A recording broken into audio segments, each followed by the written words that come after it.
Nyokum ground में 8 घंटे की भूख हड़ताल आयोजित की, जिसमें राज्य भर के ईसाई समुदायों ने व्यापक भागीदारी की। लागू करो।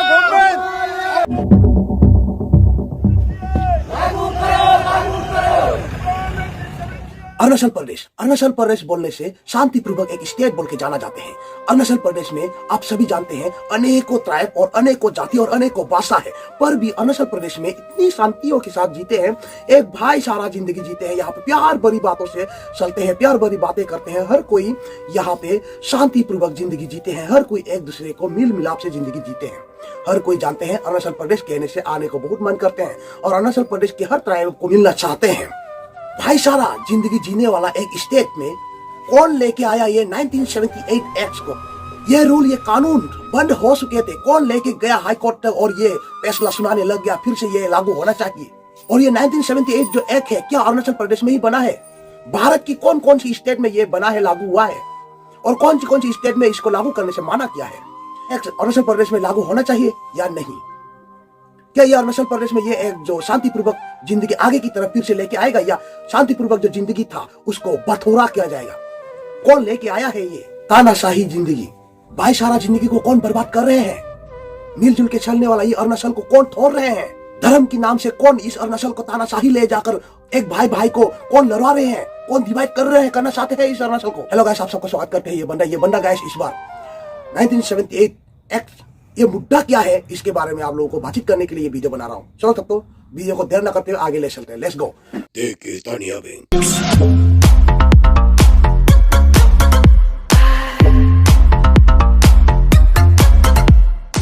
राज्य का क्रिश्चियन समाज सड़कों पर क्यों उतर आया है? आखिर मुख्यमंत्री साहब ने ऐसा क्या कर दिया कि विरोध प्रदर्शन, भूख हड़ताल और रैलियों की बाढ़ आ गई? धर्म की राजनीति हो रही है या राजनीति का धर्म बदल दिया गया है? क्या इस देश में कोई ऐसा मुद्दा बचा है जो बिना धर्म की छाया में सुलझाया जा सके? या फिर यह कदम एक विशेष समुदाय की आवाज दबाने की रणनीति है? या क्या यह क्रिश्चियन समाज द्वारा पूर्वोत्तर में तेजी से बढ़ रही धर्मांतरण की मुहिम को रोकने का संकेत है? चलिए नजर डालते हैं उस जमीन पर जहां सूरज सबसे पहले उगता है और जहां रात भी शायद सबसे पहले छा जाती है। ऑफ रिलीजन एक्ट 1978 APFRA को धार्मिक रूपांतरण को बल, प्रलोभन या धोखाधड़ी के माध्यम से रोकने के लिए लागू किया गया था। यह कानून यह अनिवार्य करता है कि कोई भी व्यक्ति यदि अपना धर्म बदलना चाहता है तो उसे पहले अधिकारियों को सूचित करना होगा। इस कानून का उल्लंघन करने पर 2 साल तक की कैद और 10,000 रुपये का जुर्माना हो सकता है। हालांकि यह कानून दशकों पहले पारित किया गया था, लेकिन इसे कभी लागू नहीं किया गया क्योंकि इसकी कार्यान्वयन प्रक्रियाओं के लिए आवश्यक नियम तय नहीं किए गए थे। सितंबर 2024 में गुवाहाटी हाई कोर्ट ने अरुणाचल प्रदेश सरकार को 6 महीनों के भीतर इन नियमों को अंतिम रूप देने का निर्देश दिया, जिससे इस कानून को लागू करने की प्रक्रिया तेज हो गई।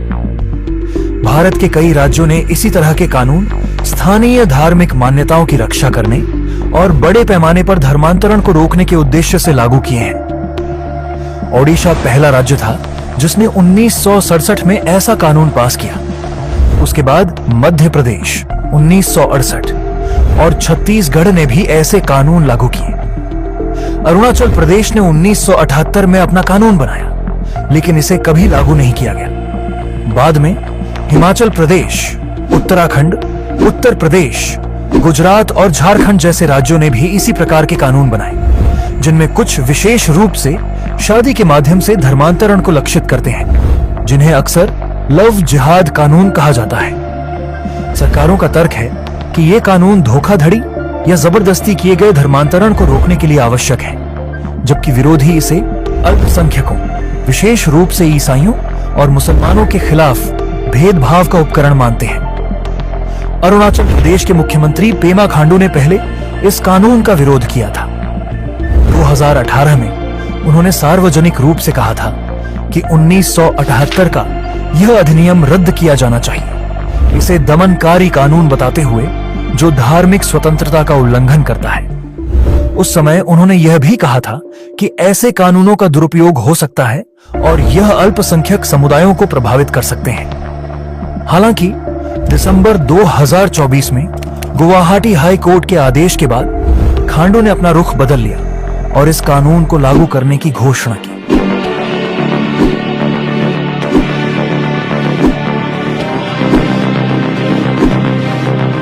उन्होंने इसे बलपूर्वक धर्मांतरण रोकने का एक कदम बताया और कहा कि इसका उद्देश्य किसी की धार्मिक आस्था में हस्तक्षेप करना नहीं है। अरुणाचल प्रदेश की धार्मिक जनसांख्यिकी और आगामी चुनावों के संदर्भ में इसे एक महत्वपूर्ण राजनीतिक निर्णय माना गया।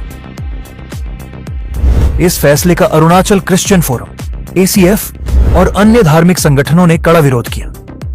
17 फरवरी 2025 को ACF ने नाहरलगुन के बोरुम न्योकुम ग्राउंड में 8 घंटे की भूख हड़ताल आयोजित की, जिसमें राज्य भर के ईसाई समुदायों ने व्यापक भागीदारी की। ACF ने कई जिलों और उपमंडलों में विरोध प्रदर्शन किए। इस कानून को लागू किए जाने के खिलाफ अपनी नाराजगी जाहिर की।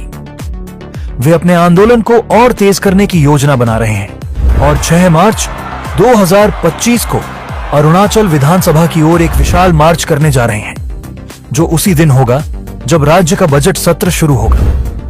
अरुणाचल क्रिश्चियन फोरम ACF ने इस कानून का तीव्र विरोध किया है, यह दावा करते हुए कि यह भारतीय संविधान के अनुच्छेद 25 के तहत गारंटीकृत धार्मिक स्वतंत्रता का उल्लंघन करता है।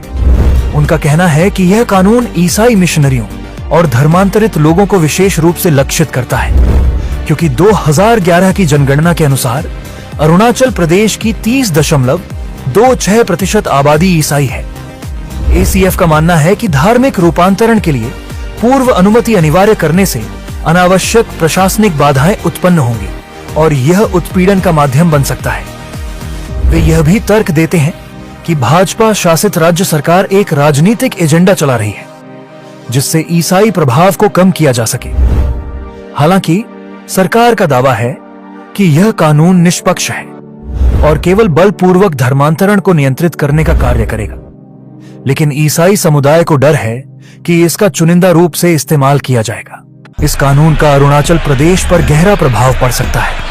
इसके समर्थक मानते हैं कि यह स्थानीय धर्मों को बाहरी प्रभाव से बचाने और बड़े पैमाने पर धर्मांतरण को रोकने में मदद करेगा।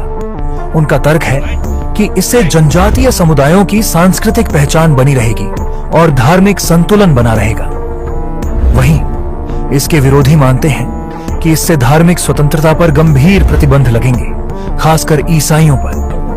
धर्मांतरण के लिए सरकारी स्वीकृति की अनिवार्यता से राज्य प्रशासन को व्यक्तिगत आस्था मामलों में हस्तक्षेप करने का अधिकार मिल सकता है, जिससे इसके संवैधानिक वैधता पर कानूनी विवाद खड़े हो सकते हैं। सबसे बड़ा डर यह है कि इस कानून के कारण अरुणाचल प्रदेश में धार्मिक ध्रुवीकरण बढ़ सकता है, जो ऐतिहासिक रूप से एक शांतिपूर्ण राज्य रहा है।